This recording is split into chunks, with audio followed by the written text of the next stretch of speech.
мына каркыраны сатып жиберди, жер сатып жиберди деп Мадумаровду айыптап келатты.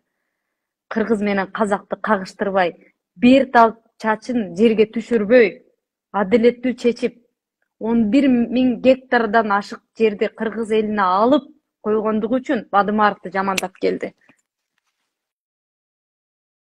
Ассаламу алейкумдар мекендештер. Кечеги Орозайым Нарматованын кайрылуусун көрүп, жооп берип коюуну туура көрдүм да, туугандар. Орозайым Нарматова, эмне эле өзүңдү мынча сабаттуу, акылдуу сезе бересиң? Тикенектей, чыканактай баары бүтүп эме өзүңдү датка деп эсептеп алыптырсың.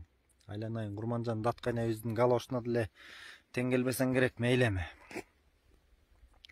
Сага айтып коеюн дегеним, кечеги кайрылууңда айтыптырсың 11.000 гектар менен мына казактар менен ушундай болгон деп. Мен сени Ысык Көл областына ушул конокко чакырам. Именно Каркырага. Коркпой келе берсеңиздер болот.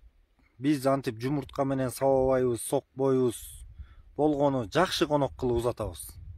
Ошол Адахан Кимсанбаевичиңер кандай түп-түз ушундай жайлоону берген, анан ошол даже кандай жерди алган. Мындай айтканда, мал араң барчу жерди алган жерди барып көрсөтүп келейин сага барып. Эгер макулмун десең, ар дайым сени конок кылганга биз даярбыз. Келип өз көзүң менен көрүп, анан ошол жерден кыргыз элине кайрылуу кыл.